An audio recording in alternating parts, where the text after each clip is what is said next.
Hello friends, नमस्कार। मैं सभी को प्रणाम करता हूं। मैं हूं सीपी शर्मा देव। मैंने 20 साल तक, लगभग 20 साल तक श्रीजी बाबा सीनियर सेकेंडरी स्कूल में एज ए मैथमेटिक्स टीचर पढ़ाया है। अभी मैं श्रीजी बाबा में नहीं हूं, गवर्नमेंट में हूं। तो आज हम एक छोटे से टॉपिक के बारे में आपसे डिस्कस करने के लिए यहाँ पर हैं। और आप तो छोटी क्लासेस को पढ़ाते हैं, जनरली मैंने देखा कि आपने फर्स्ट से लेकर के फिफ्थ तक को पढ़ाना है, प्राइमरी के लिए जनरली। तो मेनली बच्चा जब देखता है ना किसी चीज को, मॉडल जब किसी चीज का देखता है तो उसे लगता है कि ये चीज ज्यादा सही है, अट्रैक्टिव है, और उसके दिमाग में वो चीजें फिट बैठती हैं। जैसे हम लिख दें कहीं बस लिखा है, हिंदी में लिखा है हम पढ़ लेंगे, इंग्लिश में लिखा है हम पढ़ लेंगे, उर्दू में लिखा है हम नहीं पढ़ पाएंगे, लेकिन अगर बस का चित्र बना हुआ है, डायग्राम बना हुआ है, तो हम उसको पहचान लेंगे कि ये बस है, ये कार है। तो ऐसे ही आज हम एक टॉपिक को लेकर के आए हैं आपके सामने, और उस टॉपिक का नाम है एंगल्स। एंगल्स हम सब लोग जानते हैं। एंगल्स क्या है?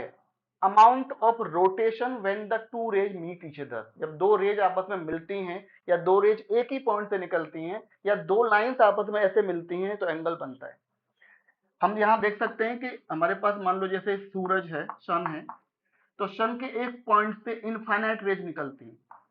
तो इनके बीच का जो ये रोटेशन है ना, ये अमाउंट ऑफ जो रोटेशन है, that is called the angle. जब हम खाना खाते हैं, ऐसे अगर हम खाना खा रहे हैं तो यहाँ एल्बो पर भी हमारा एक एंगल बना हुआ है। ठीक है। तो ये जो है ये एंगल है। और एंगल की जो मेजरमेंट है, जो इंग्लिश सिस्टम, हमने अभी तक तो इंग्लिश सिस्टम ही पढ़ा है, आगे चल के सेकुलर सिस्टम भी पढ़ते हैं हम लोग। तो इंग्लिश सिस्टम में जो एंगल की जो यूनिट है वो डिग्री है, ये सब आप जानते हैं। मेरा बताने का उद्देश्य वो नहीं है। मैं आपके स्किल्स को मैं अच्छी तरह जानता हूं। आप बहुत मेहनत करते हैं, सभी लोग हमसे भी ज्यादा करते हैं, लेकिन कुछ चीजें हैं जो हम आपस में शेयर कर रहे हैं, कोई किसी को समझा नहीं सकता, क्योंकि सभी लोग शिक्षक हैं, मैं भी और आप भी। चलिए, तो टाइप्स ऑफ एंगल्स के लिए मैंने एक मॉडल बनाया है, ये आपके सामने ये मॉडल है। इस मॉडल की हेल्प से हम 5 से 7 मिनट में, मैक्सिमम 8 मिनट हो जाएंगे, उसमें हम एक्सप्लेन करने की कोशिश करेंगे कि एंगल्स कैसे बनते हैं, उनके टाइप्स को हम बच्चों को कैसे सिखा सकते हैं। वैसे तो हम बोर्ड पे बताते ही हैं, उनकी फिगर बनाते हैं। तो सबसे पहले एक ही बात आती है कि जीरो एंगल के बारे में थोड़ा सा बात कर लेते हैं आज। जीरो एंगल कब बनता है? जब माता जी या बेटी या बहन घर में रोटी बना रही होती है, और रोटी को चिमटे से जब गैस से उतारती है, तो चिमटा एक चिमटे की टांग को दूसरे चिमटे की टांग पर जब रखती है, लेग को, तो जब वो 0 डिग्री का एंगल बनता है। जब ऐसे वो पकड़ लेती है, जैसे मेरे पास ये है, ये अगर चिमटा ही हम मान लें, तो इसकी जो दोनों लेग्स अगर एक दूसरे के ऊपर आ जाएंगी, दोनों लेग्स, दोनों रेज एक दूसरे के ऊपर कोइंसिडेंट कर जाएंगी, तो ये जो रोटेशन यहाँ पर हो रहा है, वो 0 डिग्री का हो रहा है। तो 0 डिग्री का जो एंगल है, आप चाहो तो बच्चों को बता सकते हैं 0 डिग्री के एंगल में इसी तरीके की बनेगा। यही जो एंगल है 0 डिग्री का, इसका नाम ए ओ भी दिया जा सकता है। जो भी है ओ पॉइंट पर अगर एंगल है तो 0 डिग्री का एंगल। ठीक है। अब आप क्या कर सकते हैं बच्चों को दिखाने के लिए, ये मॉडल एक ऐसा है जो सारे एंगल्स को रिप्रेजेंट करेगा। आप देखेंगे, अभी देख लेते हैं, 8 से 10 एंगल्स में के नाम लिखे हैं मैंने। तो देखते हैं। तो जब हमने एक रे, इसको मान लिया हमने कर दिया, फिक्स कर दिया, ये रे फिक्स कर दी। अब ये रोटेशन हो रहा है इस रे का।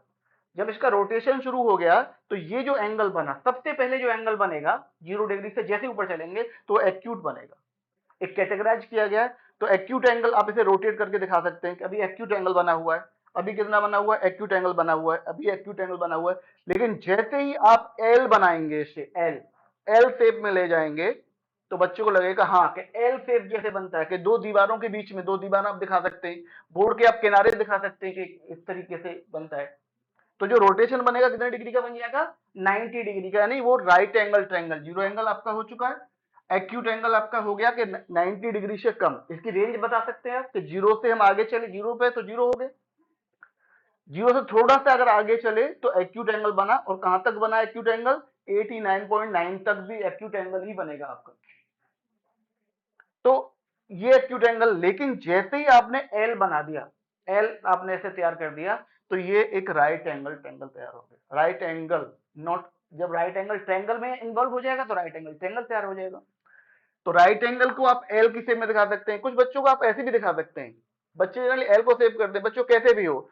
ये जो रोटेशन है, अगर ऐसा भी एंगल बन सकता है 90 डिग्री का, छोटी क्लास में शायद समझ में कम आएगा, लेकिन ये जो रोटेशन है अगर वो 90 डिग्री का है, तो इस चीज को हम अब दिखा सकते हैं, एल की शेप पे जनरली दिखा सकते हैं आप। ओके।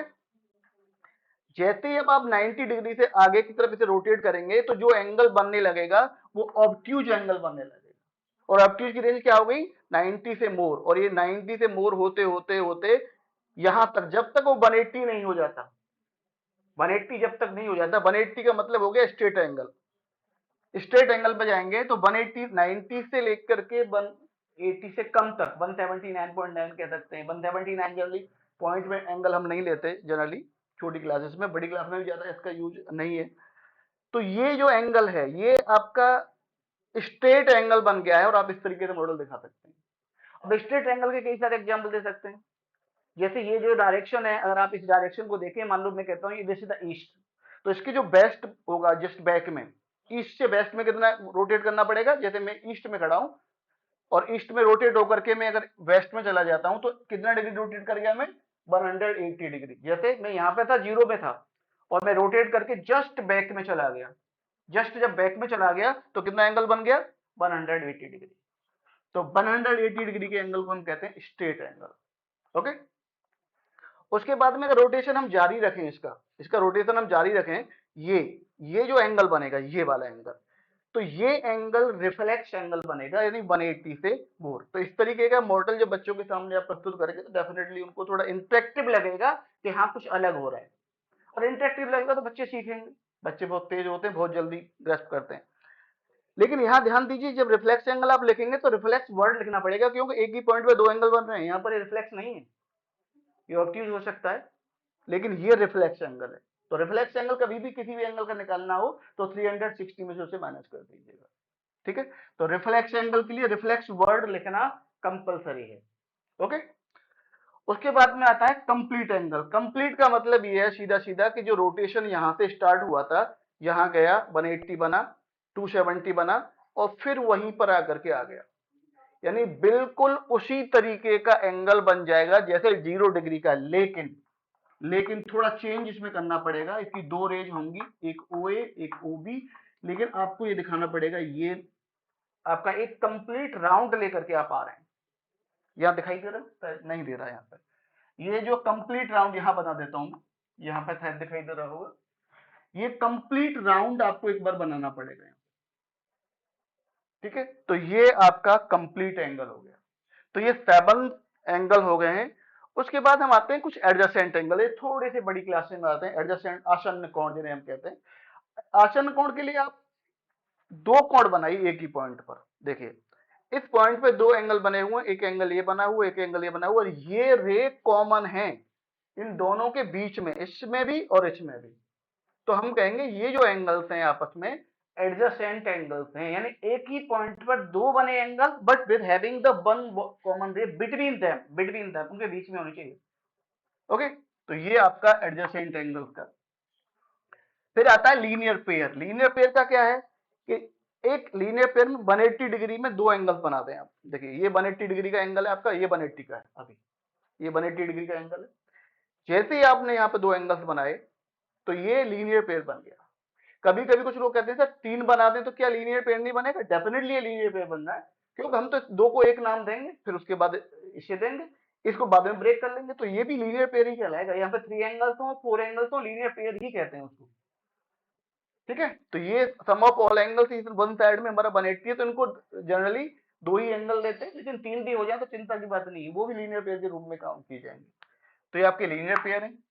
और फिर आता है आपका last vertically opposite angle. Vertically opposite angle देखो बच्चों कैसे बनते हैं, सॉरी सर कैसे बनते हैं। देखिए दो लाइंस अगर आपस में ऐसे इंटरेक्ट करती हैं, देखिए ये मैंने बनाया है, देखें जरा, ये लाइन ऐसे जा रही है और ये लाइन ऐसे जा रही है, तो ये आमने सामने की जो एंगल्स हैं, ये एंगल और ये जो एंगल है, ये एंगल और ये जो एंगल है, ये वर्टिकली अपोजिट शीर्षाभिमुख कोण, शीर्ष के आमने सामने वाले कोण, और ये हमेशा बराबर होते हैं। इसके प्रूफ तो बाद में है, लेकिन बनते कैसे हैं, हमने एक लाइन ऐसे खींची, एक लाइन ऐसे खींची, तो आमने सामने जो एंगल बने वो शीर्षाभिमुख कोण यानी वर्टिकली अपोजिट एंगल्स। तो ये इस तरह का अगर वर्किंग मॉडल आप अपनी क्लास में दिखाते हैं बच्चों के सामने, तो डेफिनेटली मुझे लगता है कि उनके लिए हेल्पफुल हो सकता है। इस तरह की चीजें बहुत आसान सा है, मैंने खुद बनाया, आप भी बना सकते हैं। एक बोल्ट चाहिए और कुछ गत्ता चाहिए। धन्यवाद, आप सभी को पुनः प्रणाम। आपको ये पढ़ाना नहीं था, सिर्फ एक बात करनी थी आपसे। Thank you so much.